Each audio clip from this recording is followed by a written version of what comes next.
The air in the Vance family estate was thick with the scent of roasted duck à l'orange, white truffle oil, and desperation. My desperation. From my vantage point in the swinging shadows of the kitchen doorway, I was a ghost director, watching the final act of a play I had written, produced, and for which I would receive no credit. My mother, Eleanor, a woman carved from ice and ambition, glided through the grand dining room, her laughter a perfectly pitched melody, designed to charm wallets from pockets. My father, Richard, followed in her wake, a portly galleon puffed up with borrowed confidence, his voice booming with anecdotes I had scripted for him last Tuesday. They were a performance duo, and tonight's audience was a single. Immensely important man, Julian Croft, the enigmatic CEO of Croft Enterprises, a titan of the tech industry whose partnership could elevate our modest consultancy firm, Vance Consulting, into the stratosphere, and I, Alara Vance, the firm's secret architect and sole employee, was the maid. I smoothed down the front of my plain, black catering uniform, the starched fabric, a constant chafing reminder of my role. My hands, raw from hand-washing the heirloom crystal an hour ago, trembled slightly. It wasn't from fatigue, though my body ached from a solid 18 hours of relentless preparation. It was the thrum of high-stakes anxiety. Everything had to be perfect.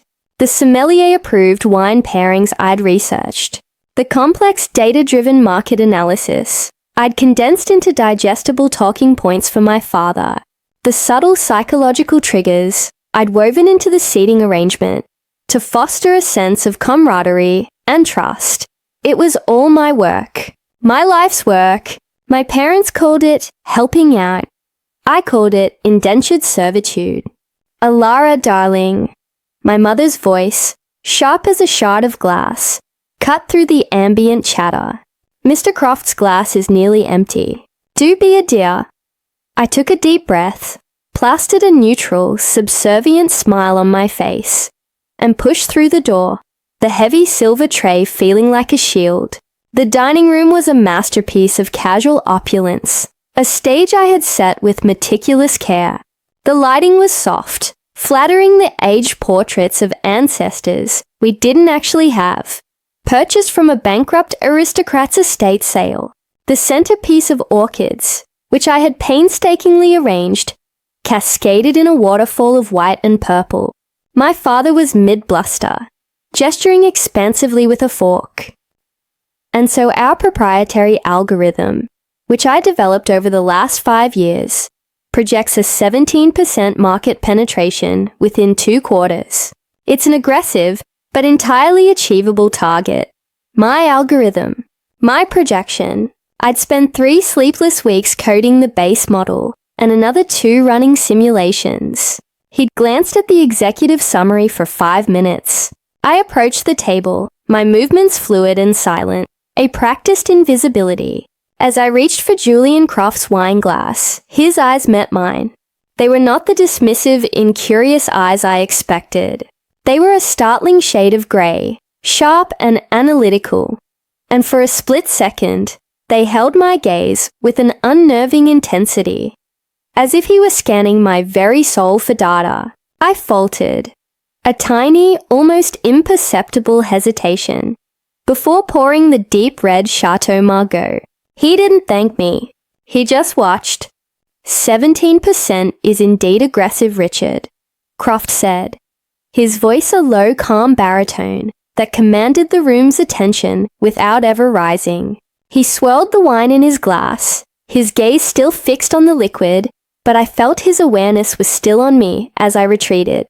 Your Q4 data from last year showed a significant bottleneck in supply chain integration. How has your proprietary algorithm accounted for the volatility in the South American lithium market? A dart of pure panic shot through me. It was a brilliant, incisive question. It was also on page 12 of the deep dive appendix I had begged my father to read. My father's smile tightened. He cleared his throat, a telltale sign of his floundering. Well, Julian, the algorithm is complex. It cross-references multiple, variables. He was drowning. The silence stretched, becoming painfully taut. My mother shot me a look from across the table, a furious, desperate command. Fix this. It was the look I had seen 1,000 times before. Before I could even think, the words were leaving my lips, quiet but clear from my position near the sideboard. The model hedges against commodity volatility by integrating real-time futures, market data, and third-party logistics APIs. It creates a dynamic sourcing matrix that reroutes procurement protocols based on a predictive cost-benefit analysis. The 17% projection already assumes a 6% disruption margin in the lithium supply chain. The entire table went silent. My father stared at me, his face a thunderous mask of shock and fury. My mother's perfectly manicured hand had frozen on its way to her pearls. I felt a hot flush creep up my neck. I had broken the cardinal rule. The help does not speak. But Julian Croft, he didn't look at my parents. He turned his head slowly, his piercing grey eyes locking onto mine once more. There was no surprise in them this time. There was something else. Recognition. A slow, almost imperceptible smile touched the corner of his mouth. He took a sip of his wine, then placed the glass down with a soft click. The rest of the dinner was a blur of excruciating tension. My parents tried to recover, steering the conversation back to safer, shallower waters. But the damage was done. The dynamic in the room had irrevocably shifted. I continued my duties, clearing plates, serving dessert, my body on autopilot, while my mind raced. The air crackled with unspoken things. Finally, the evening wound down. They moved to the study for cigars and closing remarks. I was tasked with bringing in the final presentation portfolio, a sleek tablet containing the culmination of my work. I placed it on the polished mahogany desk in front of my father, avoiding his gaze, and turned to leave. One moment, Julian Croft's voice stopped me. I froze, my back to him. Richard, Eleanor, he said, his tone shifting from collegial to something colder, more corporate. I've been in communication with your lead strategist for several weeks now. A brilliant mind, incredibly thorough, operates under the moniker EV Analytics. My blood ran cold. EV Analytics, Alara Vance, the anonymous email I used for all deep-level technical correspondence. A small secret rebellion to keep my name attached to my work. Even if only I knew it. My father chuckled nervously. Ah yes, my internal research division. A nickname we have for the back office. Is that so? Croft said, his voice laced with silk and steel. He picked up the tablet I had just delivered. He swiped a few times, his brow furrowed in concentration. Because according to the metadata on every single file, the author and sole editor of every document, every line of code, and every financial model in this portfolio is registered to a single user. He paused, letting the weight of his words settle in the suddenly frigid room. He lifted his gaze from the tablet, past my stunned parents, and looked directly at me, standing frozen by the door in my black uniform. The user is named Alara Vance. Time stopped. The hum of the air conditioning sounded like a roaring jet engine. My parents' faces had gone from pale to ashen. My mother looked like she might shatter. My father's jaw was slack, his bravado utterly stripped away. Julian Croft stood up, his tall frame commanding the space. He walked past my father, his eyes never leaving mine. He stopped in front of me, a multi-billionaire CEO addressing the maid, and in a voice that was clear, precise, and echoed with the finality of a judge's gavel, he said, "Impressive work. I've been looking forward to meeting the real boss." The moment the heavy oak door of the study clicked shut behind Julian Croft, the suffocating silence shattered. The ensuing explosion wasn't loud. It was a low, venomous hiss of fury, far more terrifying than shouting. "What have you done?" My mother whispered, her voice trembling with a rage so profound it was almost silent. She advanced on me, her silk gown rustling like dry, dead leaves. "You foolish, ungrateful little girl, you have ruined us." My father, recovering from his paralysis, slammed the tablet onto his desk, the crack of plastic on wood echoing my splintering composure. "Years," he spat, his face a mottled apoplectic red. "Years of work, of building connections, of laying the groundwork, and you obliterate it in one night because you couldn't keep your mouth shut." Their work, my mind, still reeling from the shock of Croft's pronouncement, began to clear, and a cold, hard anger started to coalesce in my chest. It was an anger I had suppressed for 28 years. A lifetime of being their ghost, their tool, their domestic appliance with a high IQ. This wasn't a new feeling, but for the first time, it wasn't diluted with guilt or a desperate need for their approval. It was pure, righteous, and incandescent. "My work," I said, my voice barely a whisper, yet it cut through their vitriol like a scalpel.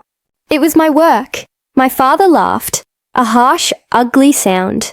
"You think your little spreadsheets and reports mean anything without us, without the name, the connections, the platform we gave you.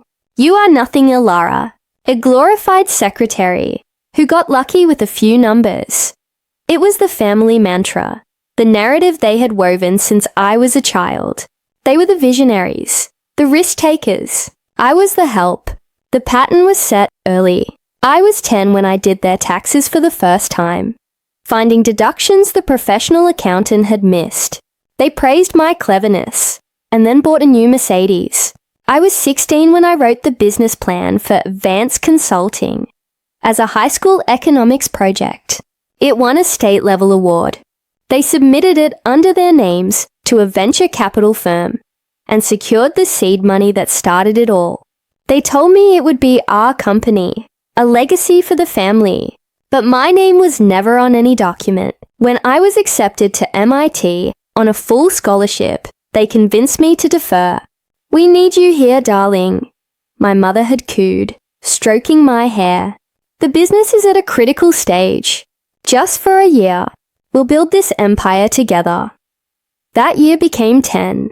The empire was built, but my throne was a stool in a cramped windowless office in the back of the house, and my crown was a headset for fielding client calls they couldn't be bothered to answer. Every success the company had was a fresh wound for me. The Innovator of the Year award my father won for a market prediction tool I coded from scratch. The feature in Forbes on my mother's uncanny ability to craft compelling brand narratives, using word-for-word copies of speeches I had written. They would stand on stages, accepting accolades for my mind, while I was at home, ironing their clothes for the next gala, or debugging the very software they were being celebrated for. The injustice was a physical weight, a constant pressure behind my ribs. It wasn't just the theft of my intellectual property. It was the systematic erasure of my existence. They discouraged friendships, claiming my peers were a distraction. Potential romantic partners were dismissed as gold diggers or not of our caliber. They had cultivated my isolation, ensuring I remained dependent, compliant, and focused on the only thing that mattered, their success. My life was a gilded cage, the bars forged from familial obligation and psychological manipulation. They called it love. They called it family, but it was a hostile takeover of a human soul. And now, standing in the study, the scene of my greatest triumph and their greatest exposure, the full crushing weight of their betrayal settled upon me. They weren't just taking credit. They actively despised me for the very intelligence they exploited. They saw my competence not as a gift to the family, but as a threat to their fragile egos. My brilliance was a resource to be mined, and my presence was a liability to be hidden. "You embarrassed us," my father was saying, his voice dropping to a menacing growl. "You went behind our backs, communicating with the client. You tried to make us look like fools. You are fools," I retorted, the anger finally giving my voice its strength.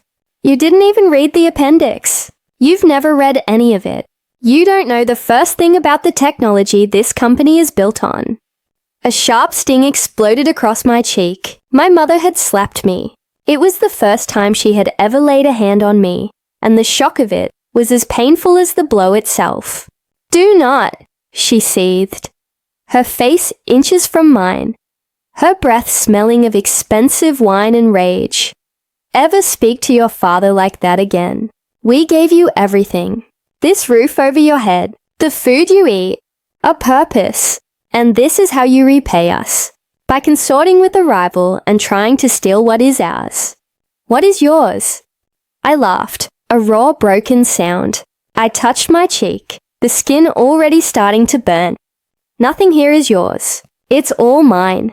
The house was paid for by the profits from the Sterling account, which I landed and managed. The food was ordered and prepared by me. My purpose, as you call it, has been to serve as your workhorse and your scapegoat." I backed away from them, moving towards the door. For the first time, I didn't see my parents. I saw two strangers, two criminals who had stolen a life, my life. "I am done," I said, the words feeling alien and powerful on my tongue. "I'm done being your maid, your ghostwriter, and your secret weapon." My father lunged forward, grabbing my arm. His grip was surprisingly strong.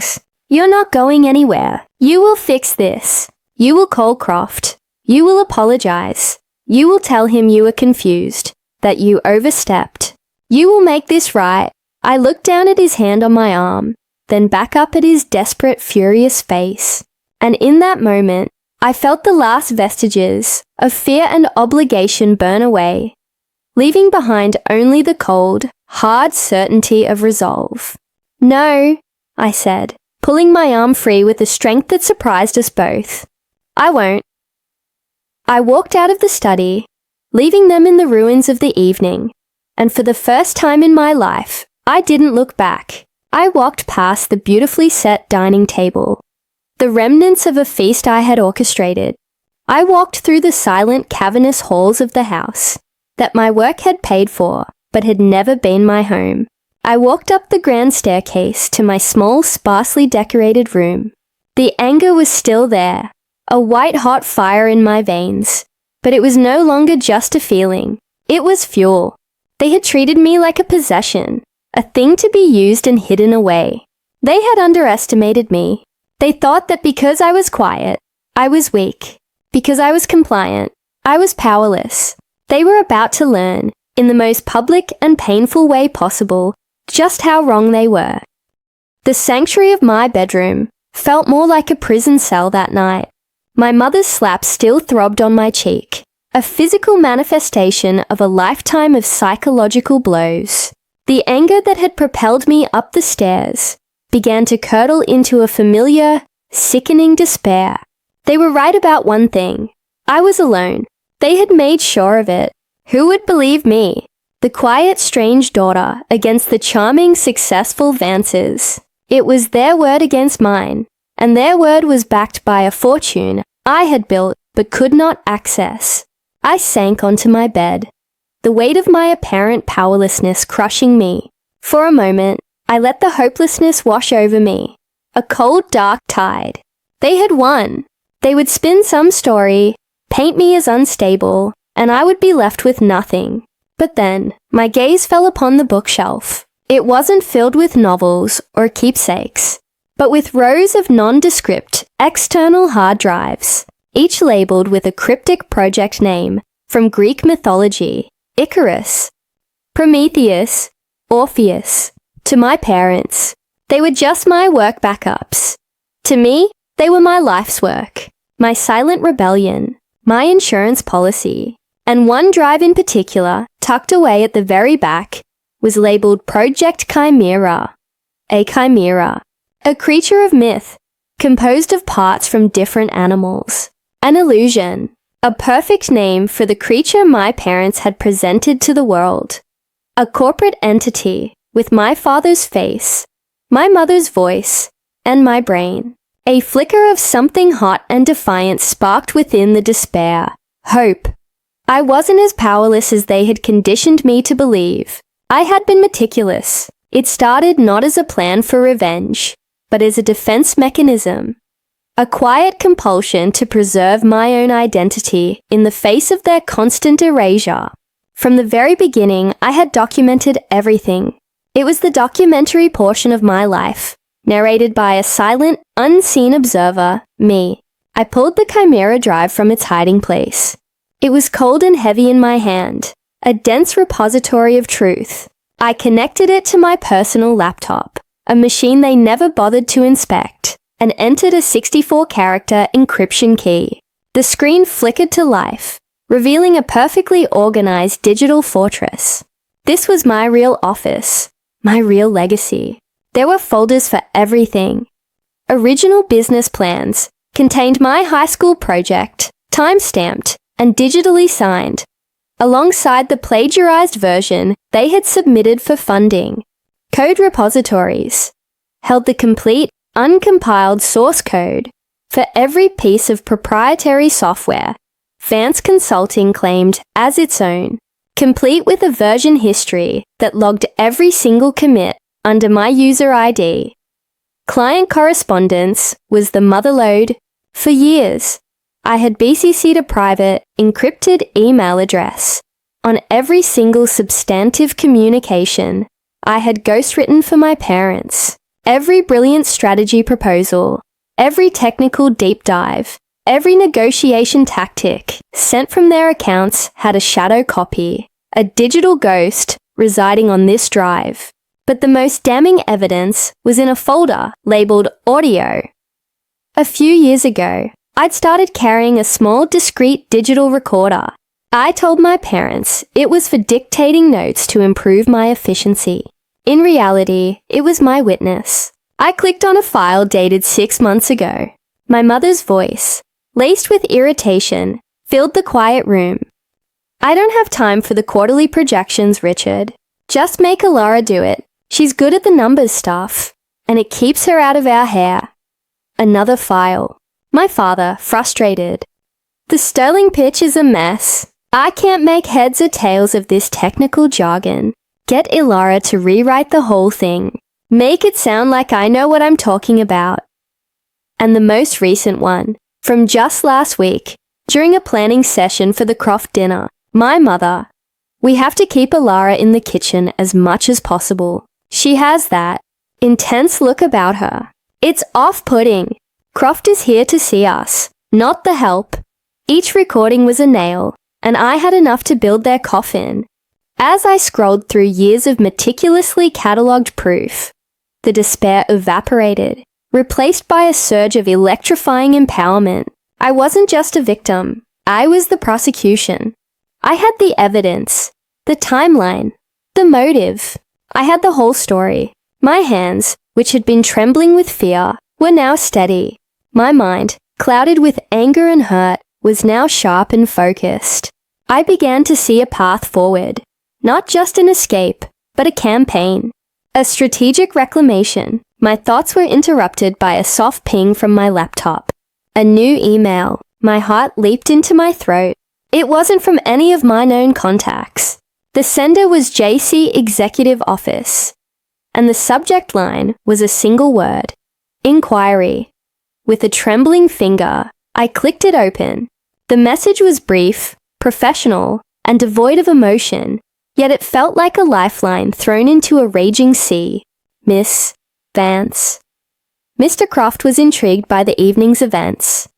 He recognizes your work from his correspondence with EV Analytics and believes there is more to this situation than was presented. He would like to request a private meeting to discuss a potential business proposition, independent of Vance Consulting. Discretion is assured. A time and secure location will be provided upon your confirmation. Regards, Office of Julian Croft. I read the email 3 times. the words blurring and sharpening.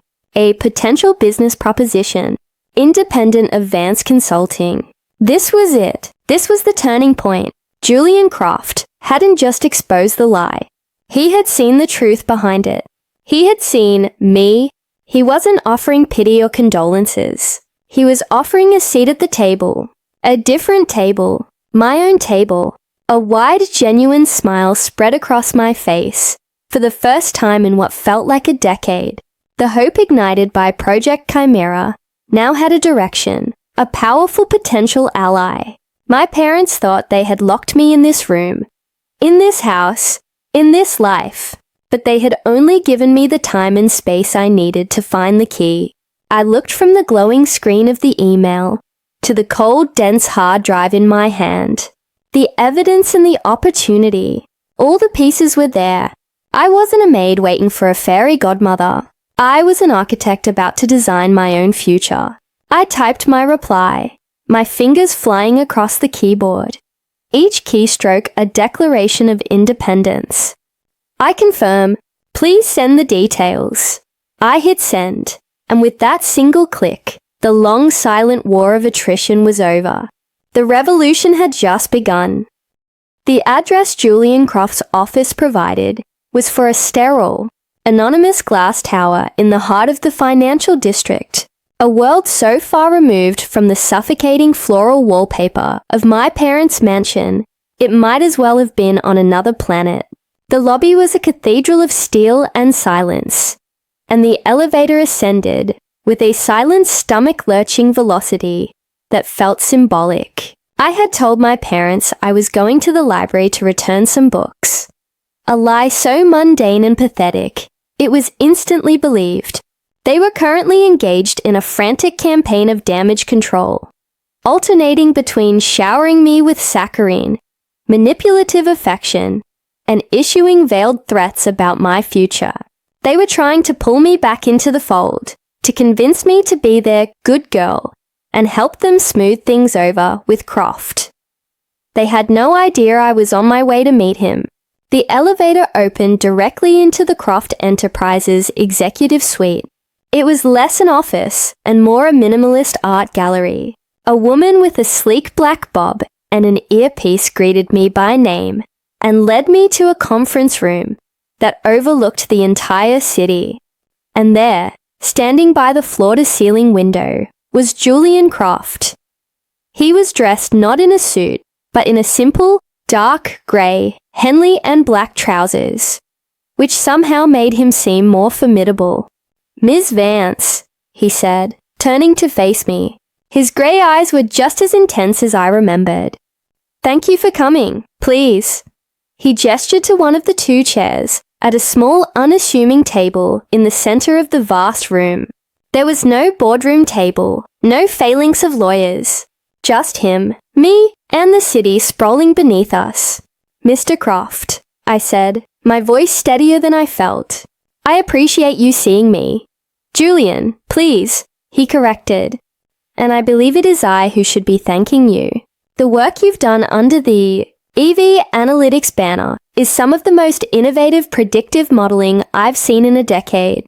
I was about to invest $50 million into a company run by a pair of charismatic frauds. You saved me from a very expensive mistake. The directness was disarming. He wasn't here for pleasantries. This was about business. "They are my parents," I said, the words tasting like ash. "And they are gifted performers," he countered, without a hint of pity. "But they are not business people. You are. For the past month, I have been exchanging emails with EV Analytics, debating market theory, challenging data sets, pushing the boundaries of the proposal. The person I was speaking with was sharp, relentless, and brilliant. The man I had dinner with was not that person. When you answered my question about the lithium market, you didn't just give the right answer. You gave it in the precise cadence, and with the specific terminology of the person I'd been emailing. That's when I knew.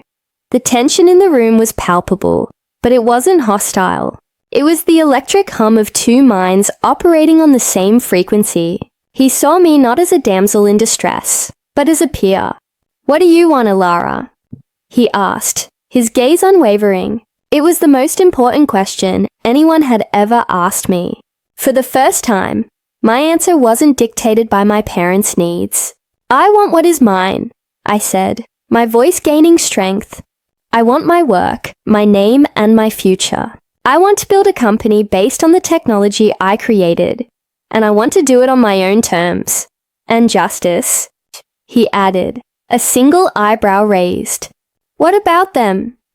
"Justice is part of it," I admitted, a cold fire burning in my gut. "It's not enough for me to walk away. They can't be allowed to do this to anyone else, and they can't be allowed to keep the fortune they built on my back." Julian nodded slowly, a ghost of a smile on his lips. "Good. Vengeance is a powerful motivator, but strategy is what wins wars." And so, the war room was established. For the next several hours, that small table became the headquarters of a corporate coup. I opened my laptop, and for the first time, showed another human being the contents of Project Chimera. I played him the audio files. I walked him through the time-stamped documents, the code commits, the shadow emails.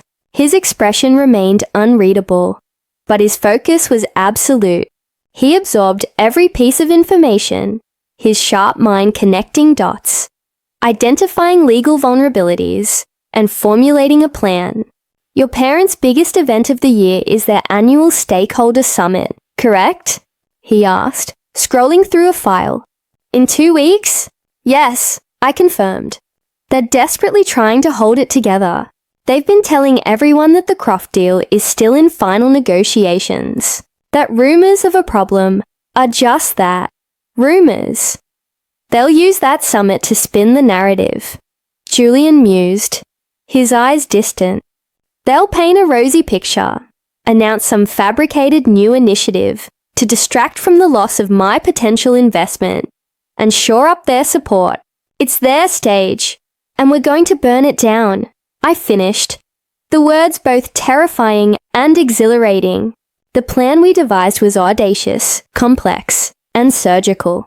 Julian's legal team, a formidable group I was introduced to via a secure video call, would work with me to prepare an airtight case for intellectual property theft, securities fraud, for misleading investors, and embezzlement.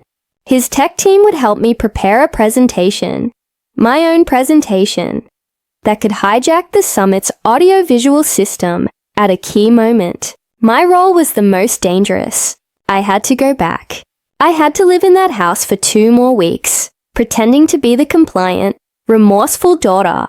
I had to play my part, feigning cooperation, while secretly feeding information to Julian's team and coordinating the final attack.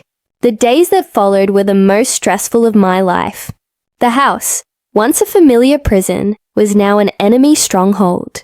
Every conversation with my parents was a tightrope walk over a chasm of suspicion. They were watching me, their feigned kindness interspersed with sharp, probing questions. My mother would bring me tea, her eyes scanning my laptop screen. My father would try to engage me in strategy sessions, attempting to extract my knowledge to salvage their reputation.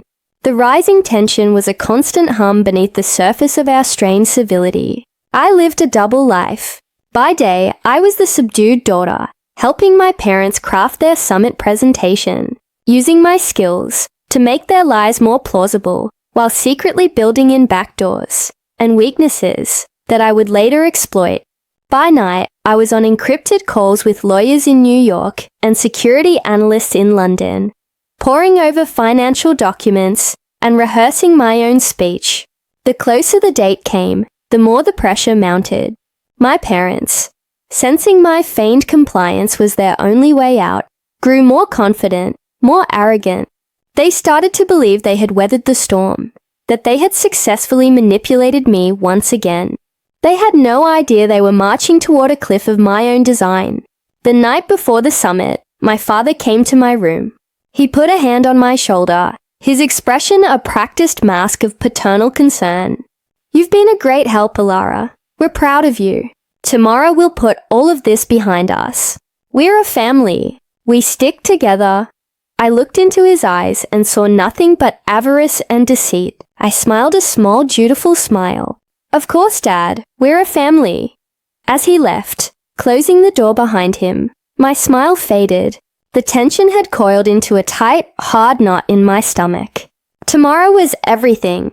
It was the culmination of a lifetime of silent suffering and 2 weeks of clandestine warfare. Tomorrow the maid would take the stage, and the whole world would finally know who the boss really was. The ballroom of the Grand Excelsior Hotel was a symphony of corporate excess, the clinking of champagne glasses, the low murmur of expensive suits, the scent of money and ambition. It was the world my parents had always aspired to, a world they had entered, using me as their key. I sat in the 5th row, an anonymous face in a sea of investors, journalists, and industry players.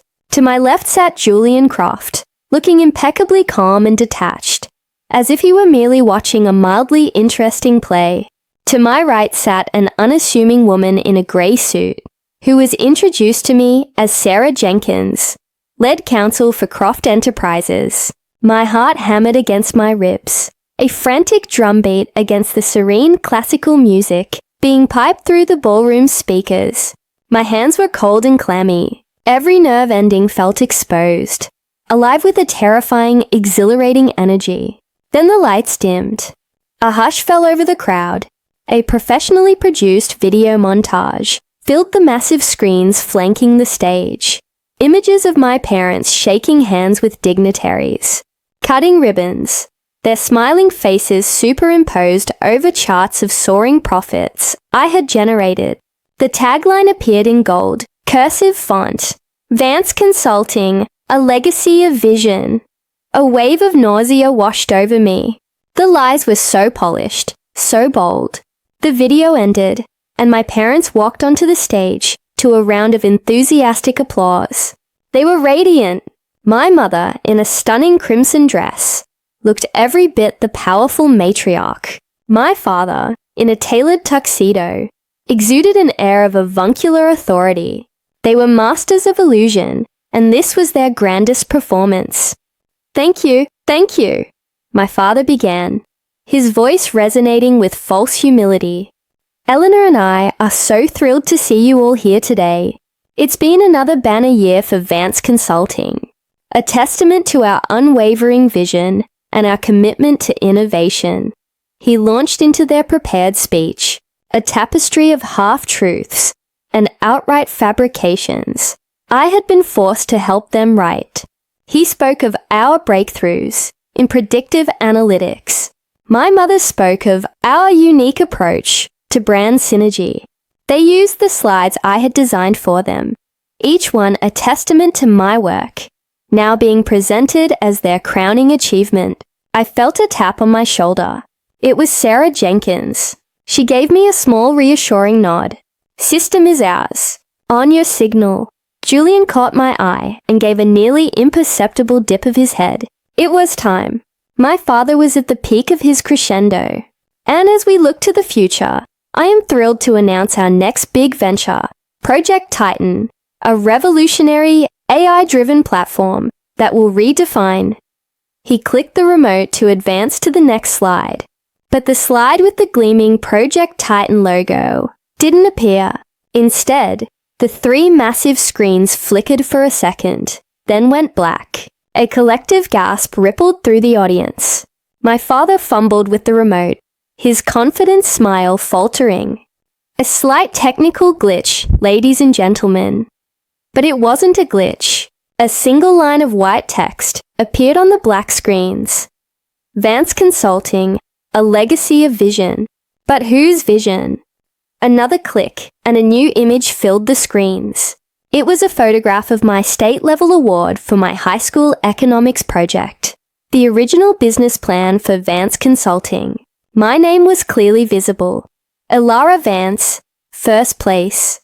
A low murmur spread through the ballroom. On stage, my parents had frozen, their faces draining of all color. This was my cue. I stood up. My legs felt both weak and incredibly strong. Sarah Jenkins handed me a small discreet microphone. Every eye in the room turned towards me as I began to walk down the central aisle toward the stage. My footsteps echoed in the sudden, complete silence. "There seems to be a mistake," I said, my voice amplified by the speakers, clear and steady, betraying none of the terror I felt inside. "You've been listening to the spokespeople. Now, I'd like to introduce you to the CEO." I reached the steps of the stage.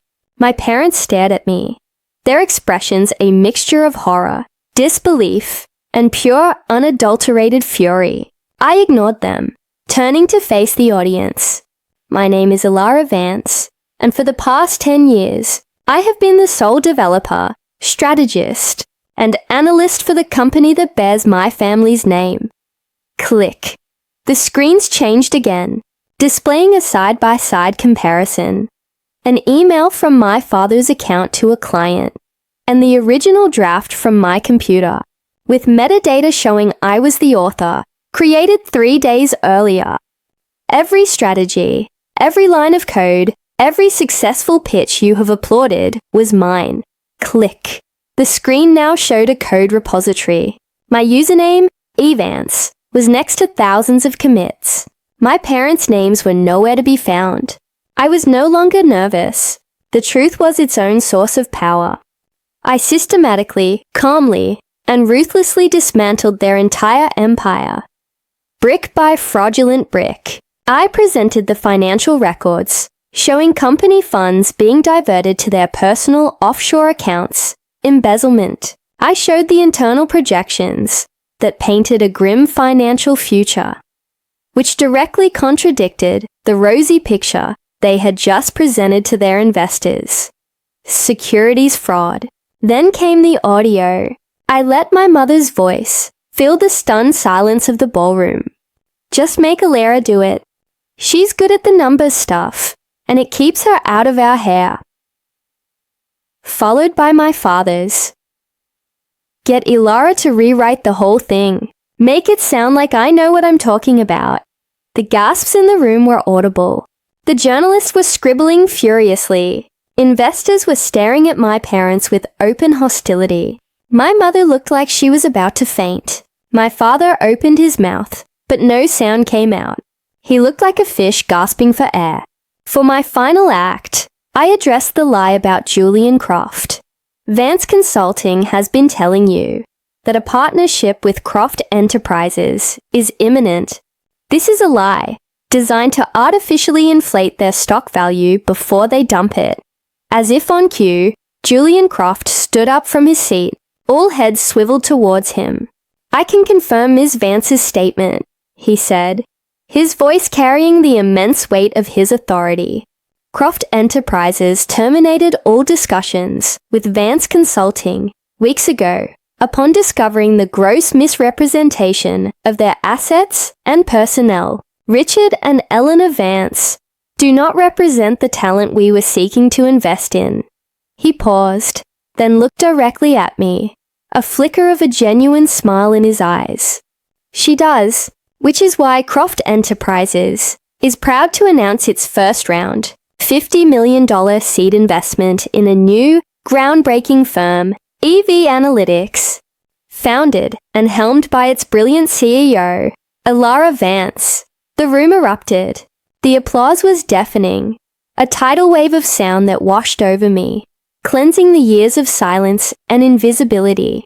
It wasn't just for the corporate drama. It was for the raw, undeniable justice of the moment. In the midst of the chaos, I saw them. 2 men in dark suits, who I recognized from my meetings with the SEC, were walking calmly toward the stage. They were flanked by uniformed police officers. They approached my parents, who were standing like statues, their faces masks of utter ruin. The catharsis was a physical sensation, a release of pressure I had carried for so long. I had forgotten what it felt like to be without it. I watched as my parents, the titans, the visionaries, were quietly and discreetly escorted off the side of the stage. their legacy of vision exposed as nothing more than a cheap, criminal illusion. I stood alone in the spotlight, not as a maid, not as a daughter, not as a ghost, but as myself. And I was free. A year can feel like a lifetime, or, in my case, it can feel like the first year of a life truly lived. I'm speaking to you now from my office.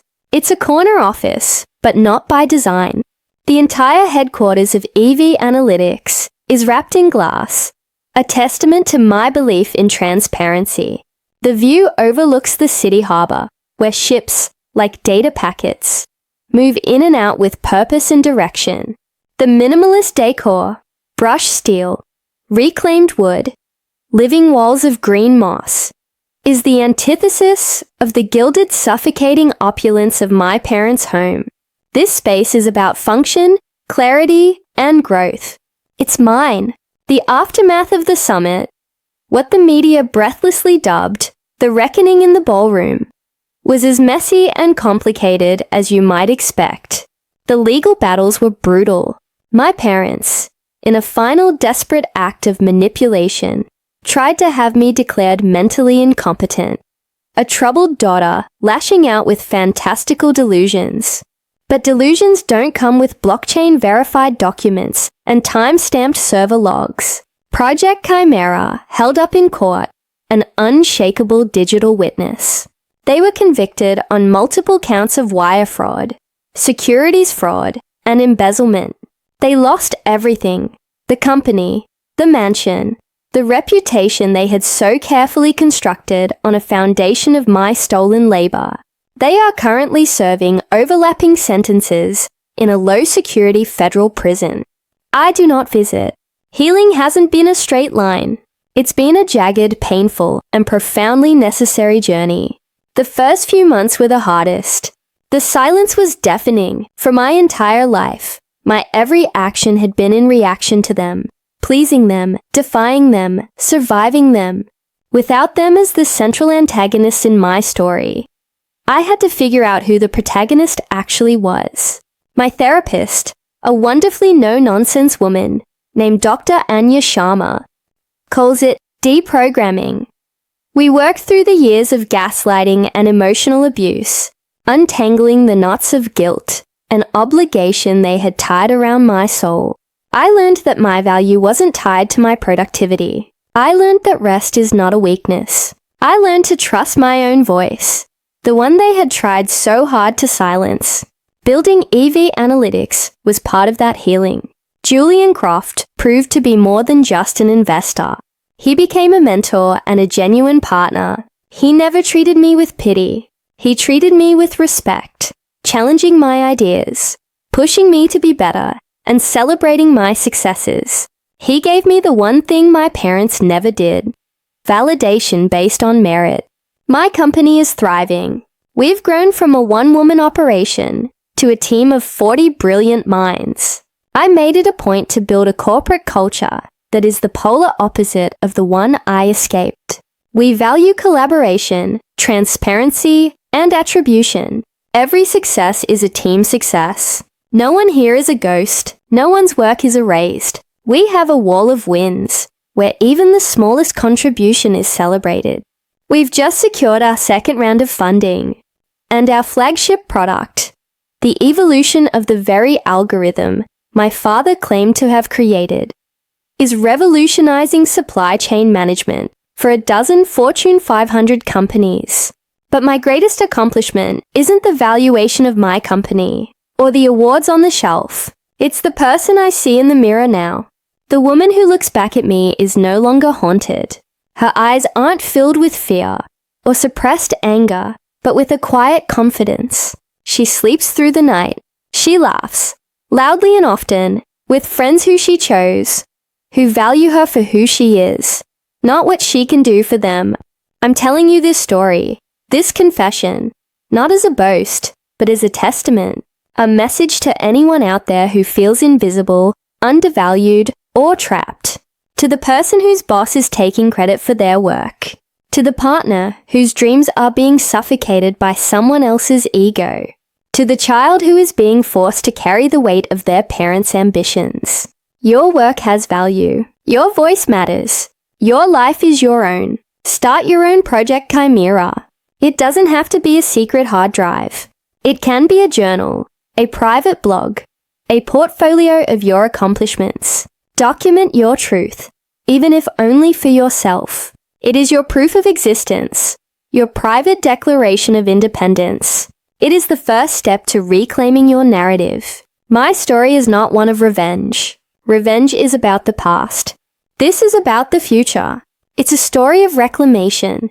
I reclaimed my work, my name, and my life. The world used to know me as the daughter of Richard and Eleanor Vance. Then, for one dramatic evening, I was the maid who spoke up. Now when they see me, they see the CEO of EV Analytics. But when I see myself, here, in the quiet of my office, watching the sun set over the water, I finally see just Ilara. And that is more than enough. That is everything.